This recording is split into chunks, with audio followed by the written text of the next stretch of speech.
Halo teman-teman semua, kali ini kita akan membahas saham perusahaan ADI secara mendetail dengan pendekatan investasi fundamental. Pertumbuhan pendapatan perusahaan ADI dalam 1 tahun terakhir meningkat sebesar 32,5%, dari 13.549 miliar menjadi 20.073 miliar. Jika kita melihat rata-rata, CAGR, historis selama 5 tahun, pertumbuhan pendapatan ADI sebesar 5,1%, yang menunjukkan bahwa perusahaan ini memiliki pertumbuhan yang cukup baik. Laba bersih perusahaan ADI dalam 1 tahun terakhir juga mengalami peningkatan sebesar 39,6%, dari 175 miliar menjadi 290 miliar. Namun, jika ditinjau dari rata-rata, CAGR, historis selama 5 tahun, laba bersih ADI mengalami penurunan sebesar 14,8%. Hal ini menunjukkan bahwa profitabilitas perusahaan masih perlu ditingkatkan. Jika kita melihat profitabilitas perusahaan ADI, gross profit margin mengalami penurunan dari 13,3% menjadi 11,6%. Sementara itu, net profit margin justru mengalami peningkatan dari 1,3% menjadi 1,4%. Ini menunjukkan bahwa efisiensi operasional perusahaan masih perlu ditingkatkan.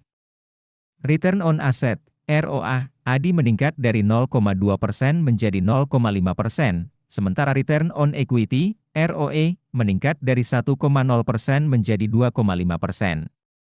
Meskipun ROE masih di bawah 10% yang merupakan standar perusahaan yang bagus, tren peningkatan ROA dan ROE menunjukkan bahwa kinerja perusahaan sedang membaik.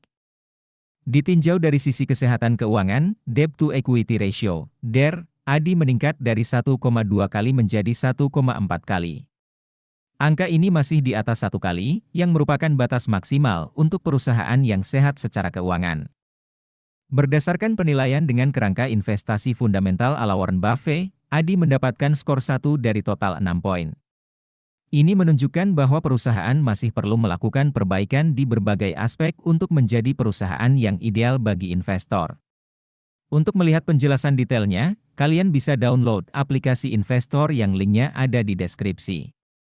Nah, teman-teman semua, sekarang kita akan membahas tahap yang paling ditunggu-tunggu, yaitu valuasi saham ADI. Valuasi adalah proses untuk menentukan nilai wajar dari suatu saham. Margin of safety adalah selisih antara harga saham saat ini dengan nilai wajarnya. Semakin besar margin of safety, semakin aman investasi tersebut. Berdasarkan analisis valuasi dengan menggunakan P/B band, nilai wajar, fair value, saham ADI adalah Rp566, sementara harga saham saat ini adalah Rp302. Artinya, margin of safety saham ADI saat ini adalah 46,6%. Kemudian, jika kita melihat valuasi dengan menggunakan PE band, nilai wajar, fair value, saham ADI adalah Rp1.434, sementara harga saham saat ini adalah Rp302. Artinya, margin of safety saham ADI saat ini adalah 78,9%. Nah, teman-teman semua, itulah penjelasan mendetail mengenai kinerja keuangan dan valuasi saham ADI. Keputusan akhir tetap ada di tangan kalian masing-masing.